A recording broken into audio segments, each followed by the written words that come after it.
Assalamualaikum warahmatullahi wabarakatuh. Yang terhormat Dr. Zahra Alwi, MPD, dan Ibu Halidatul Nuzula, MPD, selaku dosen pengampu mata kuliah telaah kurikulum dan buku teks.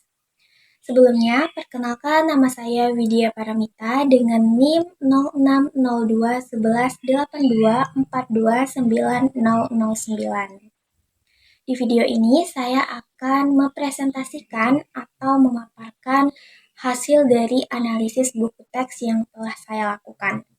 Jadi analisis saya ini berjudul Analisis Kelayakan Buku Teks Cerdas-Cergas Berbahasa dan Bersastra Indonesia SMA kelas 12 berdasarkan teori Greene dan Petty.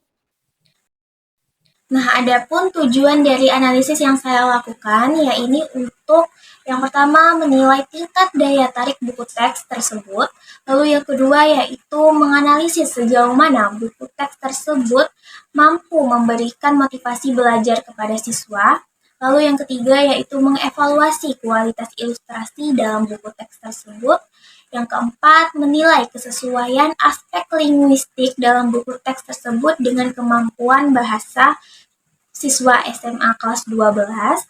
Lalu yang kelima yaitu menganalisis keterkaitan materi buku teks dengan mata pelajaran lain. Dan yang keenam yaitu memberikan gambaran objektif mengenai kelayakan buku teks tersebut. Dan yang terakhir yaitu memberikan rekomendasi atau saran terkait pengguna buku teks tersebut. Nah, baik, di sini saya akan memperlihatkan buku teks yang saya analisis. Ini bukunya.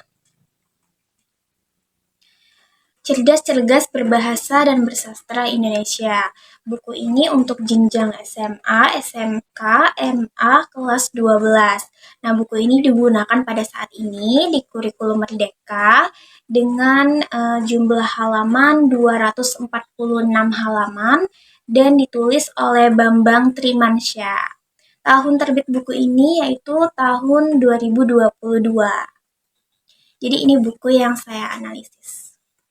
Selanjutnya saya akan membahas mengenai teori yang saya gunakan dalam analisis buku teks ini. Nah, teori yang saya gunakan yaitu teori Greene dan Petty, yang merupakan dua tokoh penting dalam evaluasi buku teks. Nah, menurut Greene dan Petty, buku teks yang baik itu harus memenuhi syarat-syarat tertentu agar benar-benar efektif digunakan dalam sebuah proses pembelajaran.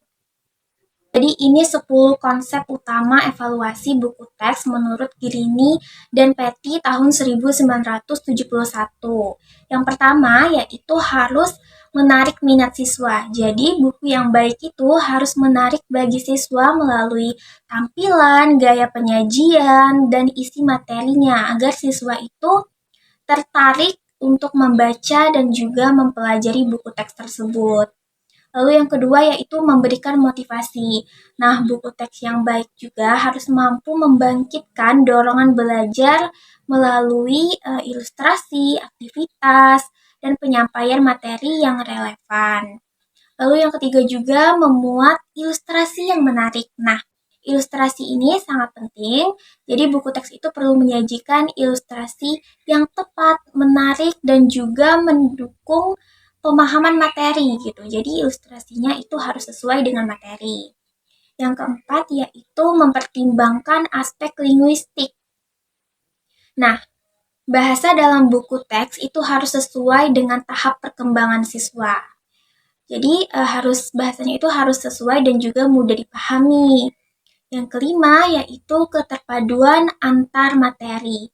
Nah, isi buku teks itu harus berhubungan dengan mata pelajaran lain atau memiliki integrasi konsep sehingga membentuk struktur pengetahuan yang utuh. Jadi dalam buku teks bahasa Indonesia itu harus ada keterpaduan antar materi dengan pelajaran lain seperti sejarah atau geografi dan lain-lainnya. Lalu yang keenam yaitu mendorong aktivitas siswa. Nah, buku teks itu tidak boleh hanya memberikan informasi saja atau materi saja, tetapi juga mendorong siswa untuk aktif melalui latihan, tugas, atau kegiatan refleksi. Dan yang ketujuh, yaitu menghindari konsep yang samar. Jadi, buku teks itu harus menyajikan konsepnya itu secara jelas, tidak ambigu. Yang kedelapan, ya ini memiliki sudut pandang yang jelas. Jadi buku teks yang baik itu harus memiliki perspektif yang konsisten sehingga dapat memudahkan pembaca itu untuk mengikuti alur berpikir penulis buku teks tersebut. Lalu yang kesembilan, ya ini memberikan penekanan nilai. Nah, jadi buku teks itu harus memperkuat nilai-nilai pendidikan dan pemahaman konseptual secara mendalam. Dan yang ke-10, yang terakhir, ya ini menghargai perbedaan individual. Jadi buku teks itu harus memberi ruang bagi perbedaan kemampuan, latar belakang, atau gaya belajar setiap siswa. Jadi konsep Greeny dan Petty ini sangat penting dalam analisis buku teks karena memberikan kerangka yang menyeluruh untuk menilai kualitas buku teks, baik dari segi tampilan, isi, bahasa, hingga fungsinya dalam mendukung sebuah proses pembelajaran. Adapun aspek-aspek yang saya analisis, yang pertama yaitu aspek daya tarik buku teks, yang kedua aspek motivasi, yang ketiga aspek ilustrasi, yang keempat yaitu aspek linguistik, dan yang kelima yaitu aspek keterpaduan materi. Baik, selanjutnya saya akan membahas mengenai hasil data angket yang sudah saya sebarkan kepada siswa pengguna buku teks tersebut. Nah, yang pertama kita akan membahas hasil data mengenai aspek daya tarik buku teks. Nah, yang pernyataannya ini, buku teks Bahasa Indonesia kelas 12 membuat saya tertarik untuk membaca. Pernyataan ini mendapatkan 60% siswa memilih kategori setuju. Jadi arti dominasi pilihan setuju ini dapat kita artikan bahwa tampilan, penyajian materi, serta struktur isi buku ini tuh dinilai cukup menarik dan tidak menimbulkan kejenuhan bagi siswa saat membaca maupun belajar. Kedua, yaitu aspek motivasi. Nah, aspek motivasi ini pernyataannya itu ada buku teks memberikan dorongan bagi saya untuk belajar lebih mandiri. Nah, pernyataan ini mendapatkan 60% siswa menyatakan setuju. Jadi data ini menunjukkan bahwa buku cerdas berbahasa dan bersastra Indonesia ini sudah cukup efektif dalam menumbuhkan kemandirian belajar siswa. Yang ketiga ya ini aspek ilustrasi. Pernyataan yang pertama ya ini gambar dan ilustrasi di dalam buku membantu saya memahami materi. Nah, ini mendapatkan 30% siswa memilih setuju dan 30% lainnya memilih sangat setuju. Jadi ini artinya responden atau siswa itu merasakan manfaat ilustrasi dalam buku teks ini membantu mereka memahami materi pembelajaran. Aspek keempat ya ini aspek linguistik. Pernyataannya itu bahasa yang digunakan dalam buku mudah dipahami oleh siswa. Nah, ini mendapatkan 45,5 responden yang memilih setuju, sementara 36,4% lainnya menyatakan tidak setuju. Artinya data ini bahwa sebagian besar siswa itu masih merasa buku teks ini tuh cukup jelas dan dapat diikuti, namun masih terdapat proporsi yang cukup besar yang mengalami kesulitan dalam memahami bahasa yang digunakan dalam buku cerdas-cerdas ini. Lalu aspek kelima, ya ini aspek keterpaduan isi. Nah, yang pertama ya ini pernyataan materi dalam buku teks itu sesuai dengan kurikulum kelas 12. Memperoleh data sebanyak 80% siswa menyatakan setuju. Jadi artinya buku cerdas-cerdas ini sudah selaras dengan tuntutan kurikulum yang berlaku. Nah, itu dia beberapa hasil dari penyajian data yang saya peroleh dari angket yang sudah saya bagikan kepada siswa pengguna buku cerdas-cerdas berbahasa dan bersastra Indonesia. Selanjutnya, kita akan membahas mengenai hasil pembahasan dan hasil analisis buku teks yang sudah saya lakukan. Yang pertama, kita ke aspek daya tarik buku teks. Nah, berdasarkan dari data hampir sebanyak 60% atau 6 siswa tadi itu menyatakan bahwa buku ini sudah cukup menarik untuk dipelajari maupun untuk dibaca. Nah, dari analisis yang sudah saya lakukan terhadap buku teks cerdas cergas, pada halaman 15 itu terdapat kode QR dan ensiklopedia yang membuat pembelajaran itu lebih interaktif, dan juga pada halaman 18 itu menyajikan latihan yang cukup menarik menurut saya, yaitu melalui contoh akses KBBI daring. Jadi siswa itu tidak hanya menggunakan buku teks ini saja, tetapi mereka juga bisa belajar melalui digital, pembelajaran digital seperti ensiklopedia tadi dan KBBI daring. Jadi dari data dan analisis buku teks yang sudah saya lakukan mengenai aspek daya tarik buku teks cerdas-cerdas ini sudah cukup menarik untuk siswa kelas 12 sesuai data dan analisis yang sudah saya lakukan.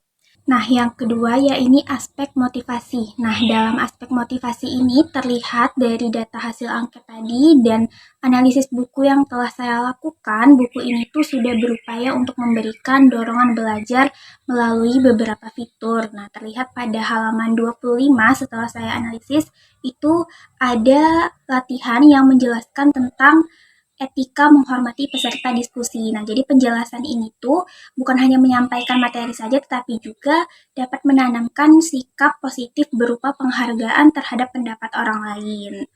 Lalu juga terdapat pada halaman 35, di dalam buku ini terdapat tabel refleksi. Nah, tabel refleksi ini tuh berfungsi menilai sejauh mana sih siswa ini dapat memahami materi dan bagian mana yang perlu diperbaiki dalam buku ini atau pemahaman mereka tersebut.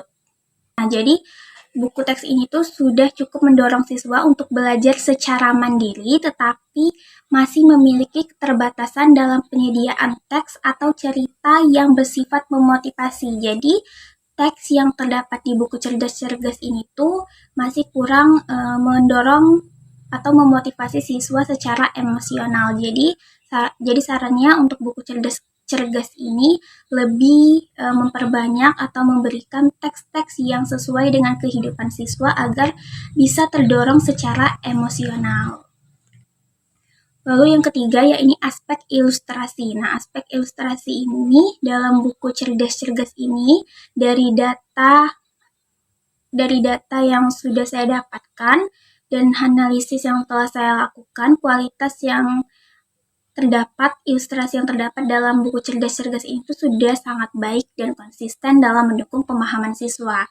Nah, berdasarkan data angket, analisis buku, ilustrasi ini juga sudah mendapatkan respon positif dari 10 siswa yang telah saya berikan angketnya, dan juga di halaman 56 sampai 60 di buku cerdas ini setiap materinya itu disajikan melalui infografis. Jadi ada pendukung infografisnya. Jadi siswa ini bisa mempelajari materi tidak bosan. Jadi ada gambar-gambar yang bisa mereka lihat untuk lebih memahami materi tersebut. Dan juga ada pada halaman 111 itu terdapat poster ilustrasi mengenai stop perundungan yang sangat relevan dengan kondisi sekolah di mana banyak sekali siswa-siswa yang membuli satu sama lain. Nah, dengan adanya poster ini bisa memberikan pesan moral yang kuat untuk mencegah dan menyadarkan siswa tentang bahaya perundungan di lingkungan sekolah atau pendidikan. Lalu yang keempat, ya ini aspek linguistik. Nah, aspek linguistik ini berdasarkan hasil data tadi yang sudah saya jelaskan dan juga analisis yang saya lakukan, buku cerdas-cerdas ini tuh bahasanya itu umumnya sudah disajikan dengan baik. Namun ada beberapa kalimat yang digunakan masih kurang dengan kehidupan sehari-hari siswa. Contohnya itu di halaman 207 sampai 212 itu terdapat sejumlah istilah seperti adagium, zoonosis, konsensi, dan kata-kata lain yang tidak umum digunakan dalam kehidupan atau komunikasi sehari-hari. Nah, menurut saya, kata-kata seperti ini harus dimasukkan ke dalam glosarium atau ditambahkan keterangan tambahan di bawah bukunya. Lalu yang kelima, ya ini aspek keterpaduan isi. Nah, berdasarkan data dan hasil analisis yang saya lakukan terhadap buku cerdas-cerdas ini, keterpaduan isi dalam buku ini tuh sudah tersusun dengan baik karena materinya itu disajikan secara sistematis dan juga selaras dengan tuntunan kurikulum. Namun buku ini tidak hanya menyampaikan kompetensi dasar secara runtut, tetapi juga menghadirkan materi yang saling terhubung antar bab sehingga memudahkan siswa membangun pemahaman yang utuh. Nah, terlihat juga pada bab 2, yaitu terdapat pembahasan mengenai kewirausahaan yang dikaitkan dengan kemampuan bahasa dan tidak hanya bersifat teoritis. Lalu juga terdapat pada halaman 173 itu terdapat materi mengenai peta rempah Indonesia. Nah, kehadiran materi ini tuh ada kaitannya dengan sejarah rempah Indonesia yang berkaitan dengan mata pelajaran sejarah. Selanjutnya pada halaman 179 itu ditemukan daftar istilah yang berkaitan dengan dunia kuliner. Nah, seperti penggunaan istilah buffet dalam konteks rumah makan nasi Padang. Nah, ini kan sangat berkaitan dengan kehidupan sehari-hari siswa. Dan materi-materi yang seperti ini akan mudah untuk dipahami oleh siswa karena sudah berkaitan dengan pengalaman sehari-hari siswa tersebut. Baik, itu dia hasil pembahasan analisis saya terhadap buku ini, dan juga tadi sudah saya sampaikan juga penjelasan mengenai data dari angket yang sudah saya sebarkan kepada 10 siswa di SMA Negeri 11 Palembang. Nah, jadi kesimpulan dari analisis yang saya lakukan ini, buku Cerdas-Cerdas Berbahasa dan Bersastra Indonesia ini sudah menunjukkan kualitas yang layak untuk digunakan sebagai buku teks di kelas 12. Nah, ini juga buku ini tuh terlihat dari tampilan visualnya yang menarik. Dari datanya juga siswa menyatakan bahwa buku ini sudah cukup menarik, juga banyak infografisnya, penggunaan warna ilustrasinya juga relevan, serta fitur interaktif seperti kode QR dan ensiklopedia yang dapat meningkatkan minat dan kemandirian belajar siswa. Dan juga ada tabel refleksi, jadi sebagai refleksi siswa bagaimana pemahaman mereka terhadap bab 1 atau bab 2, bab 3, dan bisa memperbaiki ke depannya jika materi-materi yang mereka belum pahami itu bisa dipelajari kembali. Nah, jadi dengan mempertimbangkan hasil data tadi, terdapat banyak kelebihan dan juga kekurangannya buku ini. Tapi yang lebih dominan, buku ini memiliki kelebihan yang cukup sudah sesuai dengan teori Greene-Petty poin 1 sampai 5. Jadi saya katakan buku Cerdas-Cerdas Berbahasa dan Bersastra Indonesia ini sudah layak digunakan sebagai buku teks utama serta dapat menjadi sumber belajar yang efektif apabila didampingi penjelasan guru dan bagian-bagian yang menuntut pemahaman lebih tinggi. Jadi pendampingan guru terhadap penjelasan-penjelasan yang mungkin emang susah dan kata-kata yang kurang dimengerti siswa tadi itu harus dijelaskan lebih detail. Jadi guru harus tetap mendampingi. Yang terakhir, saya akan memberikan rekomendasi untuk terkait pengguna buku Cerdas-Cerdas ini atau saran untuk penulis penerbit dan saran untuk guru pengguna buku. Nah, saran untuk penulis atau penerbit ini bisa menambahkan glosarium atau penjelasan istilah sulit. Nah, karena tadi terdapat kosakata yang tidak familiar bagi siswa, misalnya adagium, zoonosis, konsesi. Nah, kalau siswa tidak mengerti apa maksud kata-kata itu, mereka akan susah untuk memahami materi. Maka dari itu, saran untuk penulis harus menambahkan glosarium, penjelasan singkat mengenai kata-kata yang sulit dimengerti tadi. Lalu yang kedua yaitu menyertakan teks yang memiliki nilai motivatif. Nah, jadi teks dalam buku ini itu lebih menampilkan sebuah karya-karya saja dari tokoh-tokoh sastra, tapi itu penting, tapi sebaiknya menampilkan juga teks yang memiliki nilai motivatif dan berkaitan dengan kehidupan siswa sehari-hari. Lalu yang ketiga yaitu menyeimbangkan tingkat kompleksitas materi. Jadi beberapa bagian materi di tengah akhir buku ini tuh memiliki tingkat bahasa yang lebih tinggi. Nah, penulis itu saya sarankan untuk menjaga konsistensi tingkat kesulitan agar sesuai dengan kemampuan siswa rata-rata siswa kelas 12 gitu. Lalu yang keempat yaitu mengoptimalkan ilustrasi dan media pembelajaran. Nah, di dalam buku ini ilustrasinya itu sudah baik, namun alangkah lebih baiknya lagi infografis ini lebih analitis dan visualisasi langkah-langkah kerja dalam pembelajaran bahasa. Jadi ilustrasinya ini harus menjadi media pembelajaran yang lebih informatif gitu. Nah, lalu yang kedua ya ini saran untuk guru pengguna buku. Nah, guru harus memberikan penjelasan atau pendampingan tambahan pada kosakata yang sulit tadi. Jadi, kosakata yang sulit tadi itu guru bisa menjelaskan di kelas apa maksud dari kata-kata sulit tersebut. Karena kata-kata sulit tadi itu tidak ada penjelasannya di dalam buku. Nah, guru harus bisa menjelaskannya. Lalu yang kedua, menggunakan pendekatan konstekstual. Nah, beberapa materi memiliki keterkaitan dengan mata pelajaran lain, seperti tadi sejarah, kewirausahaan, dan geografi. Nah, jadi guru ini dapat memanfaatkan kegiatan keterkaitan ini untuk membuat pembelajaran itu lebih konstekstual dan bermakna bagi siswa. Lalu yang ketiga, mengoptimalkan fitur interaktif dalam buku. Nah, ada kode QR dan infografis itu dapat dikembangkan menjadi aktivitas kelas seperti diskusi kelompok, proyek mini, atau penelusuran informasi daring. Yang keempatnya ini memberikan pendampingan pada materi panjang. Jadi teks-teks panjang itu seperti cerpen tadi itu bisa dibagi menjadi beberapa bagian dan memberikan pertanyaan pemantik serta mengadakan pembacaan terpandu. Jadi siswa bisa bergiliran membaca teks-teks panjang tersebut. Lalu yang terakhir ya ini mendorong refleksi belajar siswa. Nah, jadi mengingat buku ini menyediakan tabel refleksi, tadi sudah saya jelaskan. Nah, guru ini dapat menggunakannya, memanfaatkannya secara rutin agar siswa itu bisa memahami progres mereka dalam belajar dan termotivasi untuk belajar secara mandiri untuk lebih memahami materi-materi yang mungkin belum mereka pahami. Oke, itu dia hasil dari analisis yang telah saya lakukan terhadap buku Cerdas-Cerdas Berbahasa dan Bersastra Indonesia kelas 12.